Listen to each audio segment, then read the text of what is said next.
Bueno, feliz día de Pascua a todos. Feliz día de resurrección, que el Señor nos bendiga como ha hecho hasta el día de hoy. Qué bueno veros a todos en este lugar y haber podido saludar a unos cuantos. Espero que después me dé tiempo de saludar a los que se han quedado por ahí sin saludar. He sobrevivido a una semana entera con mi hija de vacaciones. Sí, sin cole, mi mujer y yo hemos sobrevivido, hemos aguantado hasta el día de hoy. Ya solo queda mañana, pero estaremos en casa de mi madre si Dios quiere y ahí estará entretenida. La semana pasada, el domingo pasado, nos invitaron David y Rocío a su casa a comer y estuvimos comiendo con ellos. Yo no sé cómo acabó la cosa, os prometo que no bebimos alcohol, solamente agua, pero hay un momento en el que Dulce estaba con el móvil enseñándole el vídeo del parto a la Rocío, porque yo grabé el vídeo del parto. Y estaba enseñándole el vídeo y Aitana se coló por ahí detrás y se quedó viendo la pantalla y se quedó así, ¿ves? Y encima le decían, esa eres tú. Y cuando le decían, se quedaba así. Y nos acordamos de ese momento en el que pues nació Aitana hace ya 4 años y estábamos en el hospital y solamente tenemos a Aitana, así que éramos padres primerizos, no sabíamos bien cómo funcionaba todo, pero en el hospital, por lo menos en el hospital aquí en Vic, estábamos de lujo, súper cuidados, había un montón de enfermeros, enfermeras por todos los lados, nos cuidaban. Pero claro, hay un momento en el que tienes que salir del hospital y tienes que ir para tu casa. Y cuando llegas a casa, te das cuenta que los enfermeros y todos esos no vienen, no han llegado. Y entonces tú te quedas pensando, ¿qué puedo hacer ahora para que esta niña coma? ¿Qué se hace para que coma? ¿Qué se hace para que esta niña duerma? Porque si no duerme, la cosa está complicada. Y llegaron unos días en que no dormía y algunos nos decían, no, tenéis que probar este método. Cuando tengas un hijo por primera vez, no escuches ni hagas caso a nadie, porque te vas a volver súper loco. Nosotros estábamos ahí escuchando esto, tienes que hacer esto, tienes que darle lo otro. No, chupete de silicona, no, de látex, no, de... ¿Qué es eso? Y venga a probar cosas y haz esto, haz lo otro. Déjala que llore, decían algunos. Sí, pero si ella llora, yo tampoco duermo. Y esa no es la gracia. La gracia es que ella se pueda dormir para que pueda dormir yo también. Así que al final se me ocurrió algo que vi que mi cuñado hacía en Guatemala y era coger a la niña, subirla al coche y empezar a dar vueltas por la ciudad. Entonces cuando llevaba unas cuantas vueltas, miraba hacia atrás por el retrovisor y ahí estaba dormida. El reto o la complicación era llegar a casa, sacarla del parking con mucho cuidado y llegar hasta arriba, dejarla en su cunita para que ella pudiera seguir durmiendo. Pero era inevitable a veces andar así como zombie, ¿no? Por esas noches en las que uno pasa sin dormir. De hecho, tengo una teoría nueva. Creo que todas esas pelis de zombies o series de zombies, los guionistas deben ser padres que acaban de tener un hijo por primera vez y entonces se les ocurren todas esas cosas por ahí, ¿no? Pero es un reto tener un bebé. Echando la vista atrás, recordando esos días, podemos decir que es un reto que nos agotó, o por lo menos a Dulce la agotó más que a mí, esa es la verdad. Tengo otro truco para los padres, los papás, hombres. Cuando la niña os llame por la noche, dile, llama a la mamá. Y entonces, bueno, Aitana empezó a llamar a su madre, bueno, los que queráis coger, lo cogéis. Era un truquillo. Entonces la niña empezó a llamar a la madre, siempre llamaba a la madre, ella lo pasó peor todas las noches, hasta el día de hoy muchas veces no duerme, ¿no? Causa de la Aitana. Pero quiero que pensemos en los retos, ¿vale? Hay retos o hay desafíos en nuestra vida que son hermosos o maravillosos. A mí me parecía algo precioso el hecho de poder intentar hacer que mi hija durmiera. Es un reto agradable, emocionante, que te inspira y hay retos que nos emocionan, como digo, nos inspiran como este, o como por ejemplo sería empezar un deporte nuevo, empezar un hobby nuevo, no sé, un proyecto de trabajo. Pero hay otros retos que traen desaliento, que traen desánimo a nuestra vida, como tratar de hacer dormir a un niño que al final no se duerme. Y como digo, a día de hoy sigue despertándose muchas veces a las 2 o 3 de la mañana, llamando a su madre, dice mamá, y Dulce se levanta y cuando llega ya se ha dormido de nuevo. Entonces, esa es la dificultad. Pero lo que suele pasar con los retos o los desafíos desalentadores es que no importa lo mucho que te esfuerces o lo mucho que hagas, al final nunca es suficiente. Ya puedes hacer, pero nunca es suficiente. Y os cuento esto porque también enfrentamos este tipo de retos en nuestra vida espiritual. Y lo que sentimos normalmente es un peso enorme. un peso que no puedes deshacerte de él, como si llevaras una mochila cargada de piedras en vuestra espalda continuamente. ¿Os han dado una piedra cuando habéis entrado? ¿Sí? No es para tirármela. Si a alguien se le había ocurrido esa idea, no es para lanzármela, no, tampoco vamos a predicar de la mujer que fue capturada en adulterio. Esas piedras, esa piedra que tienes en tu mano, representa el peso de un problema del cual no puedes deshacerte. ¿Vale? Y cada uno tiene su piedra. ¿Sí? Así que cada uno de los que estáis aquí, ahora que tenéis la piedra y tenéis el sentido de la piedra, le puedes poner nombre a esa piedra. ¿Vale? Representa el peso de un problema del cual no puedes deshacerte. Y tienes más como esa en tu mochila. Representan retos, representan problemas. Y a veces experimentamos ese peso como de remordimiento tal vez. O hay algo de lo que te lamentas, o algo de lo que estás realmente arrepentido. Puede ser que sea algo relacional, que tenga que ver con las relaciones, o puede ser que sea acerca del tipo de padre que has sido. Por ejemplo, si piensas que deberías haber dedicado más tiempo a tus hijos y no lo has hecho, tal vez esa piedra está sobre ti, tienes ese peso, ¿no? O tenías que haberlo guiado más en ciertas cosas, o haber estado más, o haber ayudado más. O al revés, a lo mejor fuiste demasiado estricto y crees que podrías haber aflojado un poquito la cuerda. Ese peso lo llevas ahí. O tal vez no tiene nada que ver con la paternidad o la maternidad. Tal vez es el peso de la necesidad. Muchas veces necesitamos sentir que estamos bien. Necesitamos saber que estamos bien. Necesito saber que estoy bien. O necesito tener compañía. O necesito tener seguridad económica también. Todo eso es ese peso, ¿no? En un nivel espiritual podríamos decir algo así como: Dios mío, ¿qué más tengo que hacer?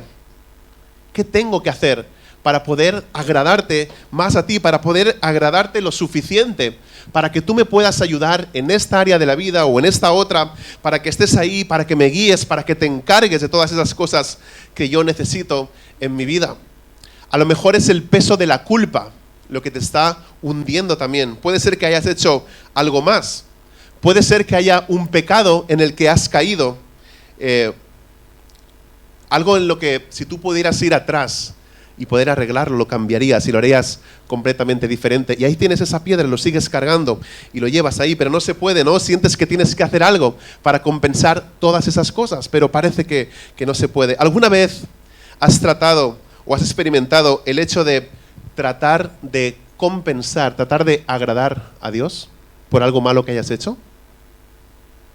¿Sí? Llegas a un punto, pero llegas a ese momento en el que da igual lo que hagas, porque no es suficiente. Por un momento se siente un cierto alivio, pero cuando vuelves a pensar, ves que no es suficiente, que sigue habiendo algo que no llegas, que no alcanzas, no puedes deshacerte de todo ese peso. Bueno, si has experimentado eso, si lo estás experimentando ahora mismo, déjame decirte que no estás solo. La gente de todas las épocas ha experimentado eso mismo que nosotros. De hecho, si nos remontamos a la antigüedad, la gente ya luchaba con todas esas cosas. Es por eso que en cada una de las culturas conocemos que tenían templos, tenían sacerdotes y tenían también altares en cada una de las culturas, porque a un nivel espiritual, así es como la gente enfrentaba eso. Y en cuanto al pueblo judío, el pueblo hebreo, ibas al templo por la misma cuestión. Necesitabas ir al templo. El templo te ofrecía todas las cosas que tenías que hacer o todos los rituales que tenías que hacer, todo lo que a Dios le agradaba para que a Dios le agradara tu vida. Habían altares, habían sacrificios, había expiación por el pecado, había ofrendas por lo que habías hecho mal conscientemente o inconscientemente. Había todo eso y los sacerdotes estaban involucrados continuamente en todo ese trabajo, tratando de ayudar a la gente a quitarse ese gran peso de encima. Y algunas de las veces, como digo, podía llegar un momento de respirar y decir, bueno, creo que estoy bien, creo que estamos bien, pero nunca era suficiente. Así que lo que te decían era, tienes que hacer esto, tienes que hacer esto, tienes que hacer esto, tienes que hacer esto, tienes que hacer esto, vamos a hacer esto, vamos a hacer lo otro, vas a hacer esto, haz esto. Y es súper curioso, pero la Biblia nos habla de cada una de estas cosas. La Biblia habla sobre el trabajo de los sacerdotes y todas las cosas que sucedían. Hay un libro llamado Hebreos, se encuentra en el Nuevo Testamento y habla específicamente del trabajo que hacen los sacerdotes. Dice que día tras día el sacerdote está de pie. Hay un versículo que dice así, o sea que nunca puede sentarse. Nos pasa igual a los pastores. Hay un momento en que vas día tras día, estás aquí en la casa del Señor y no puedes sentarte, ¿no? Cuando quieres hacerlo, hay algo nuevo, hay alguna cosa que surge que tienes que hacer. Dice que están de pie y que realizan esos deberes, esos rituales religiosos una y otra vez y ofrecen los mismos sacrificios, dice. Y de esos sacerdotes no tenemos, como os digo, ningún ejemplo en el que nos diga que llegó un momento en el que se sentaron. Porque siempre había un sacrificio más que hacer, siempre había algo más. O sea, no llegó el momento, como os digo, de decir, me siento, ¿no? Porque al hacer este gesto, ¡pum!, ya había una cosa más, había algo más, había un montón de cosas que hacer. Entonces, ¿qué hacemos con nuestra vida? ¿Qué haces con tu vida? ¿Qué haces con todas esas piedras que llevas en esa mochila, sean espirituales o de cualquier otro tipo? Quiero que veamos un pasaje en Hebreos capítulo 10, porque al caminar a través de este pasaje nos va a conectar con la historia de Pascua de una manera realmente maravillosa. Estamos en Hebreos capítulo 10. Este pasaje habla del trabajo que hacían los sacerdotes y que nosotros hacemos para tratar de estar bien con Dios. Dice que por esta razón, Hebreos 10:1, nunca puede, por los mismos sacrificios que ellos ofrecen continuamente, año tras año, hacer perfectos a los que se acercan. En otras palabras, está diciendo que esos sacrificios no tienen el efecto que se suponía que debían tener. ¿Alguna vez te has encontrado pidiendo disculpas o perdón a Dios o haciendo alguna buena obra en un esfuerzo de quedar bien con Dios? ¿Os ha pasado eso? ¿Hemos tratado de quedar bien con Dios pidiendo perdón por algo o intentando arreglar algo? Si te das cuenta y piensas en tu vida espiritual de este modo, vas a ver que lo estás repitiendo continuamente. Siempre seguimos repitiendo eso. Y el autor de los Hebreos dice en el siguiente versículo, de otra manera, ¿no habrían dejado de ofrecerse? ¿No habrían cesado de ofrecerse? O sea, es como que en algún momento hubiera funcionado ese sacrificio y podrías decir, bueno, ahora ya estoy bien, pero cuando lo observas no es así como funciona. Y sigue diciendo, ya que los adoradores, una vez purificados, no tendrían ya más conciencia de pecado. Los que usáis la Nueva Traducción Viviente o la NBI dice que ya no se habrían sentido culpables de pecado, pero la Reina Valera o Vilas Américas que estoy utilizando es más precisa cuando usa esa traducción del griego en el que habla algo más que de los sentimientos, algo más que de los sentimientos. Está en lo profundo de tu conciencia. Es algo que está bien arraigado. Es decir, si eso funcionara, ya no tendríamos conciencia de pecado. No sé si se entiende mejor de esta forma. O dicho de otra manera, lo que quiere decir con todo esto es que si todas esas cosas que hacemos para tratar de apaciguar a Dios, para compensar lo que hemos hecho mal, si realmente funcionaran, nos habrían transformado en algún lugar, en lo más profundo de nuestras almas. Y esto es lo que hacemos como personas, ¿no? Juntamos esos sistemas religiosos y todas esas buenas obras y todos los rituales, todas esas cosas que pensamos que resolverán ese peso que llevamos encima y que estamos cargando. Pero aquí dice que si realmente funcionara, esto habría transformado tu conciencia.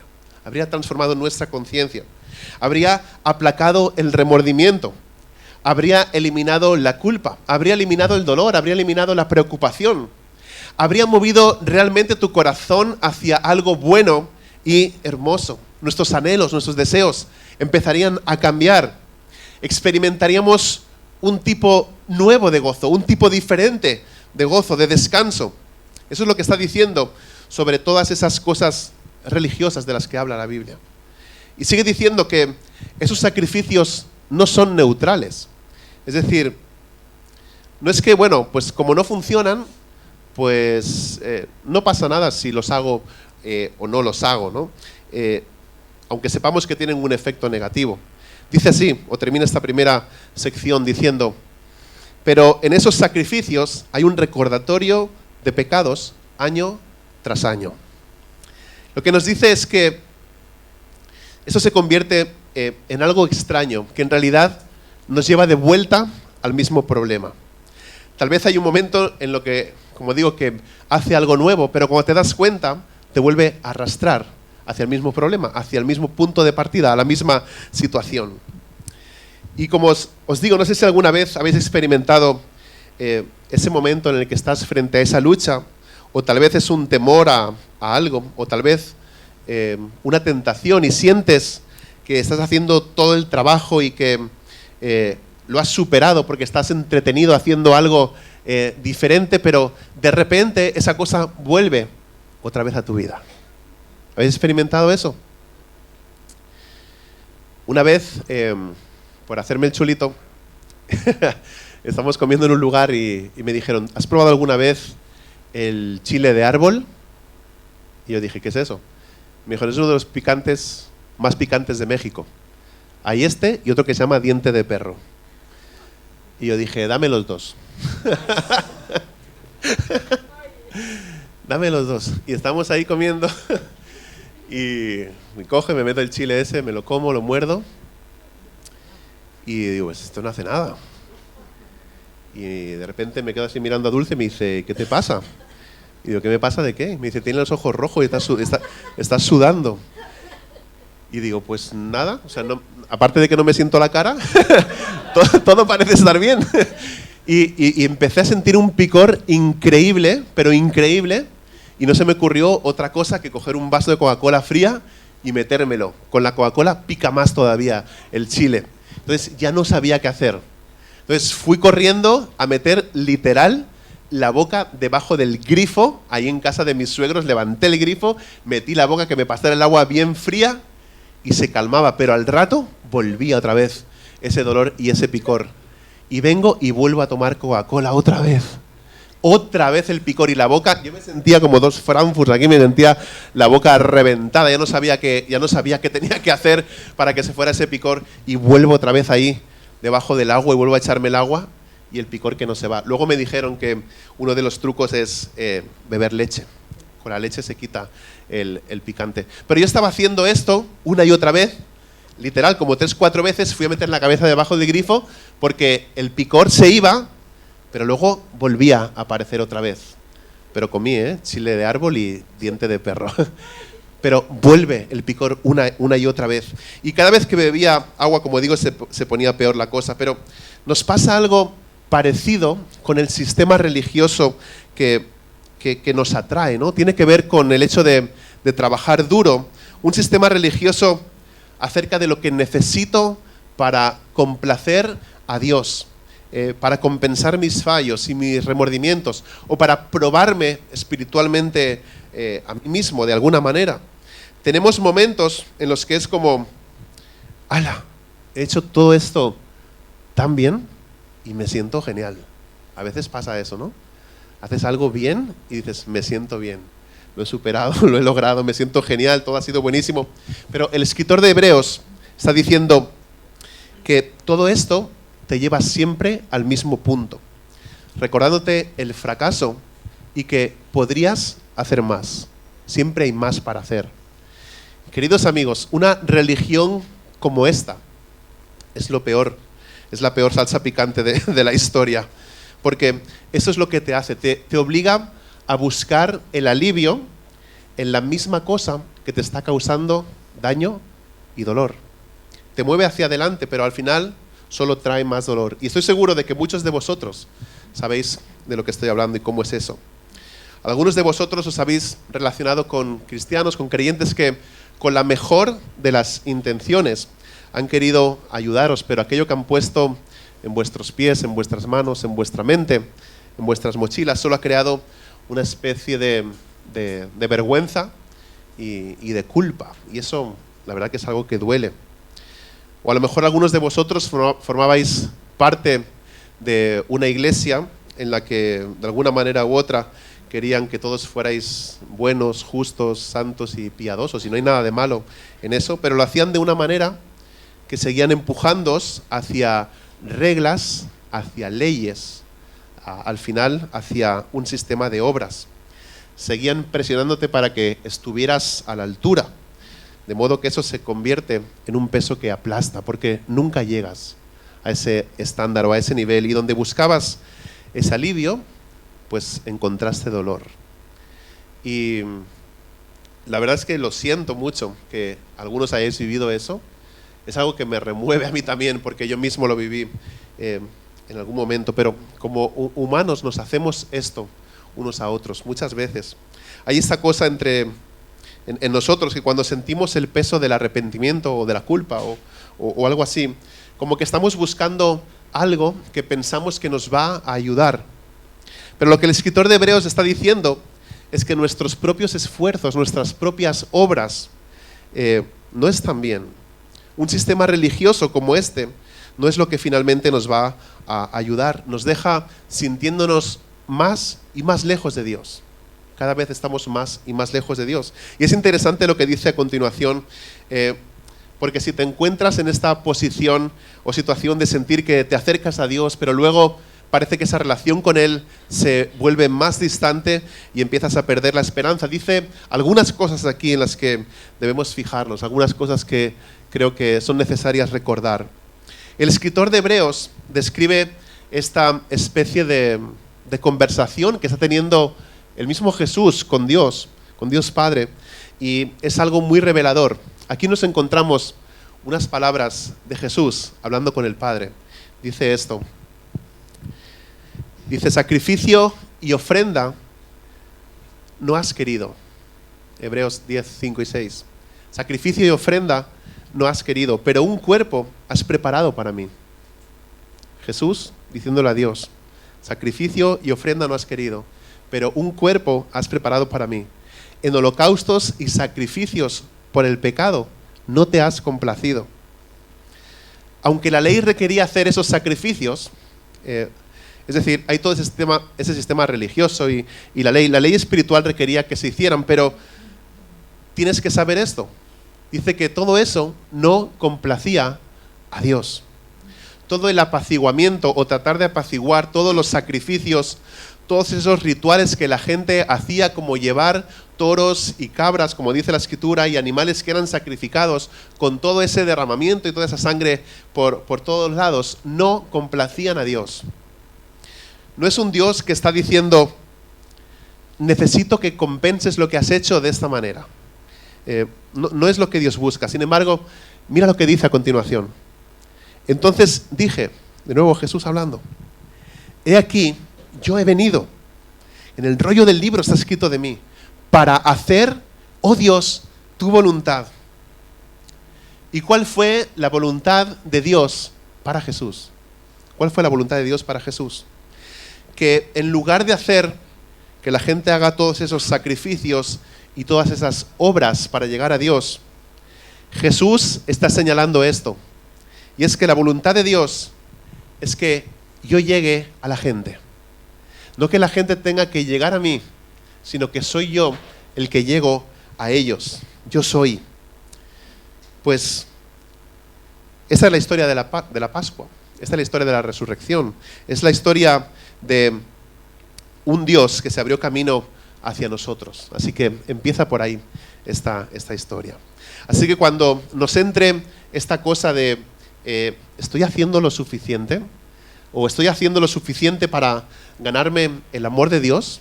Recuerda esto: Dios ya ha hecho lo suficiente. Dios ya lo ha hecho todo. Por eso se llama esta predicación consumado es.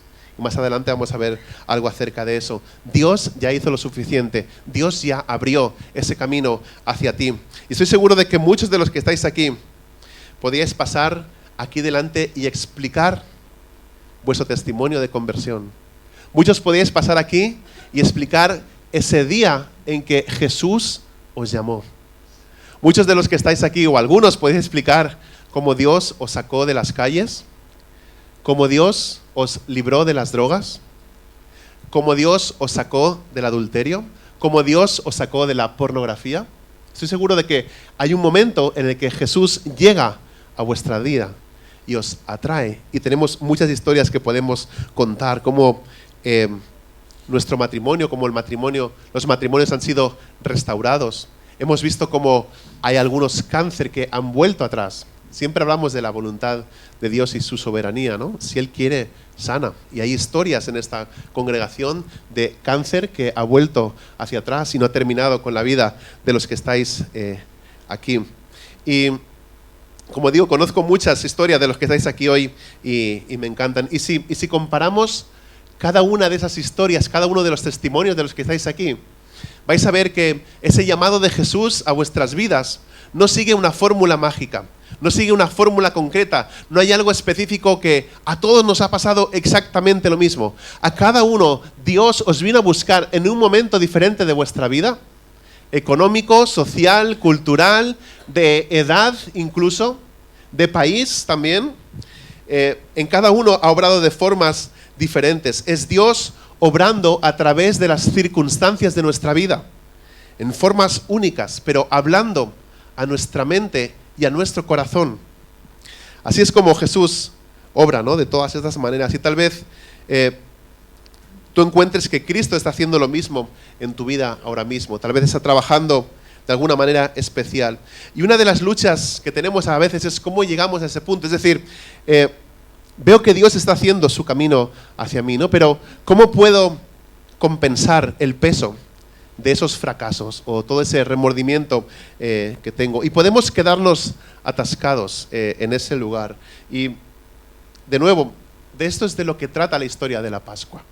Es más que el hecho de que Dios se abre camino hacia nosotros, que lo hace, pero es la obra que hizo a través de la historia de la Pascua lo que nos proporciona ese tipo de belleza y de esperanza en Cristo Jesús.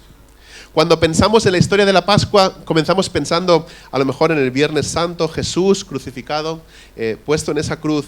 Y cuando pensamos en que Él estaba crucificado, que Él estaba en esa cruz, quiero que pensemos en lo que eso significa. La forma en la que Él se abrió camino hacia nosotros fue amándonos tanto que estuvo dispuesto a morir por nosotros, ¿cierto? Se abrió camino hacia nosotros. Y luego conocemos esa otra parte de la historia, que Él fue enterrado, fue puesto en una tumba prestada, no era ni siquiera suya.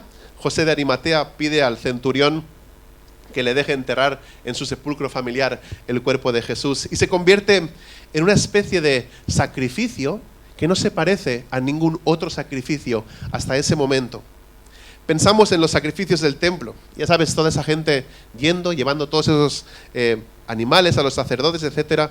Y el sacerdote haciendo los sacrificios. Y piensa en cómo hacemos nosotros también sacrificios. Nosotros puede que no vayamos a llevar algo a un altar, pero piensa en estos sacrificios, ¿no? Voy a hacer esto, he pensado hacer esta cosa, o voy a ser extra bueno haciendo esto otro, de esta manera, o voy a tratar de dar de esta forma. Pero realmente lo que está pasando en nuestro corazón es como, al final, estoy tratando de compensar algo, ¿no? Seguimos con esa mentalidad. Estoy tratando de ser autosuficiente. No sé si alguna vez has luchado con eso, o soy el único aquí que le pasa de esa forma, pero, ¿sabes? Nadie de los que estamos aquí puede dar, puede hacer o puede sacrificar lo suficiente. Nadie. Pero Jesús muere y es enterrado. Y Él es más que suficiente. Él es el sacrificio supremo. Él es el sacrificio supremo como ningún otro. Y luego, por supuesto, lo que celebramos, el centro de nuestra adoración es la resurrección de Jesús.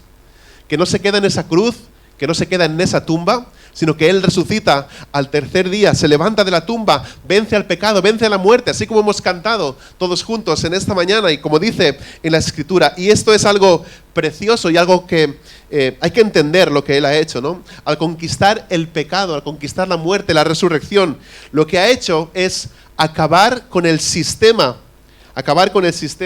ese del templo de sacrificios. Acabar con el sistema de vida en el que nos sentimos obligados a hacer algo. Él ha terminado con todo eso. El escritor de Hebreos describe de esta forma la manera en la que Dios entiende lo atascados y encallados que estábamos o que estamos, y cómo nuestra culpa y vergüenza provoca nuestra necesidad de ir a este sistema, a este feo sistema religioso de ser autosuficientes y de intentar resolver cada una de las cosas. Y creo que es difícil alejarnos de esto. Si pensamos en lo que estoy diciendo, creo que para nosotros es difícil alejarnos de este sistema. Así que lo que Jesús hace es entrar en ese sistema y convertirse en el último sacrificio. Pero al convertirse en el único y último sacrificio, acaba con ese sistema. Jesús no vino a validar ese sistema de los sacrificios. Entró en él y lo conquistó, ¿cierto? Así es, se levanta de entre los muertos para acabar con eso y ser libres completamente de todo eso. Y quiero que veamos lo que dice en Hebreos 10, en el versículo 11.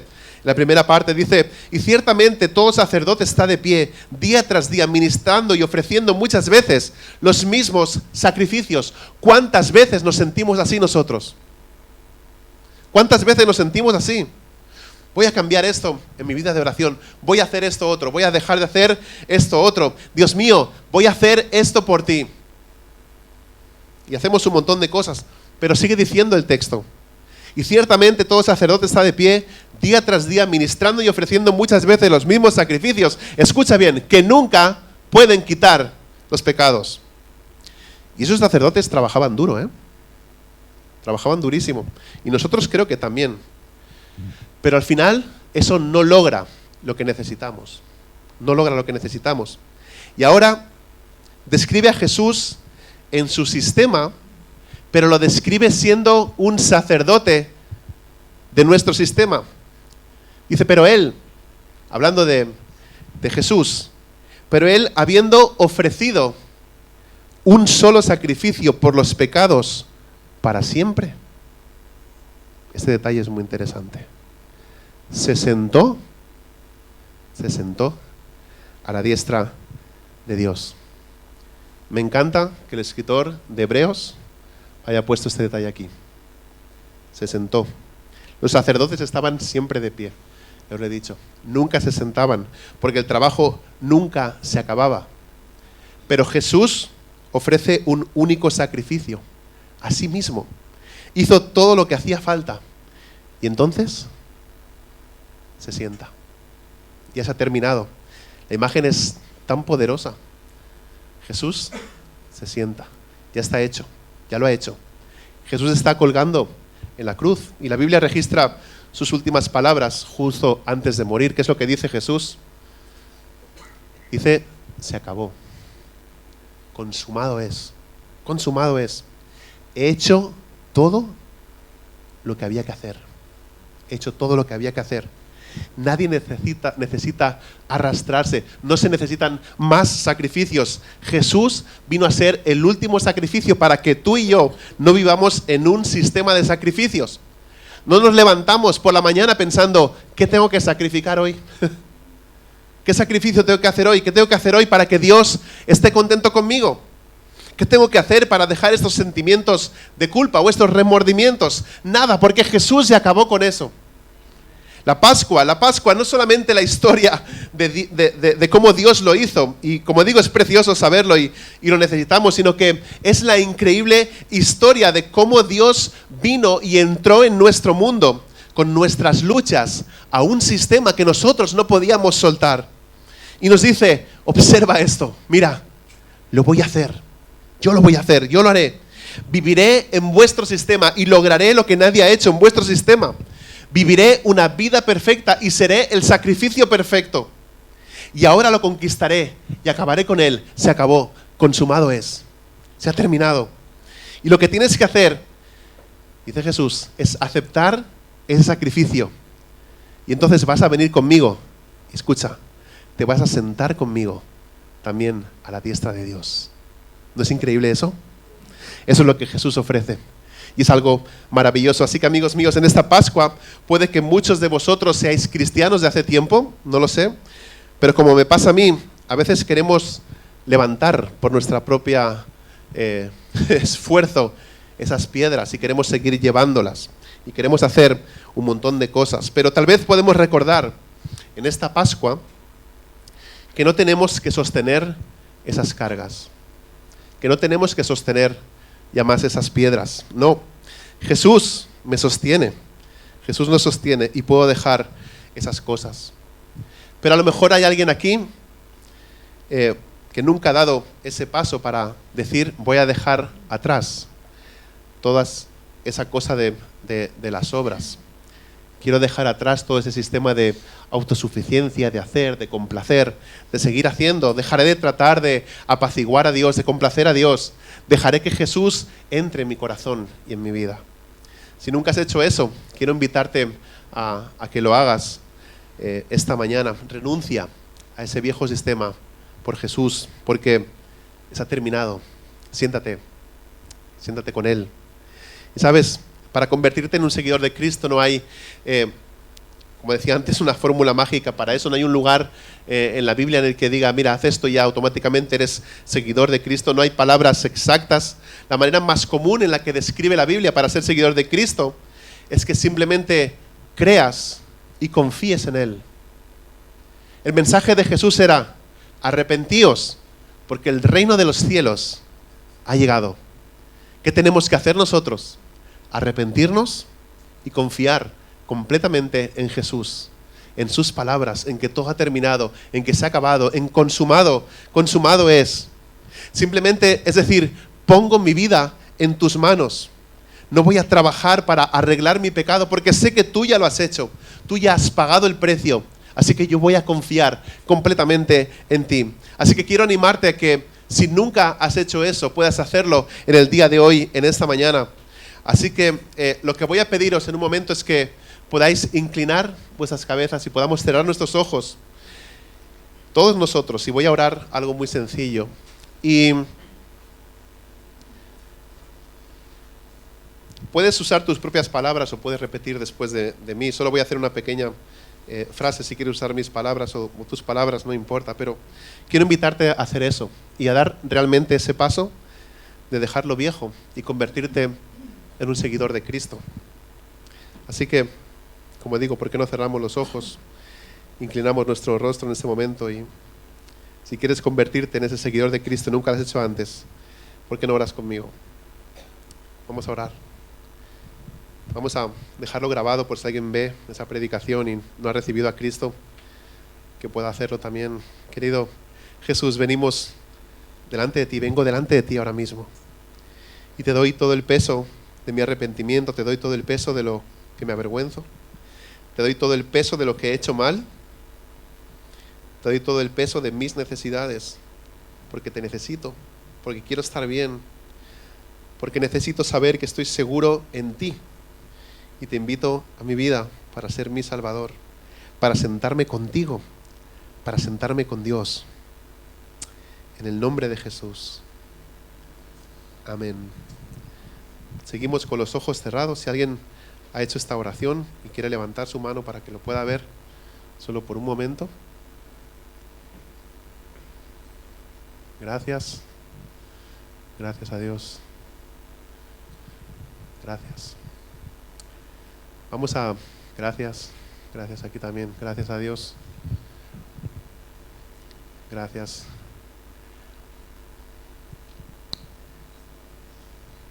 Igual los que ya sois de Cristo, quiero que podamos cantar juntos.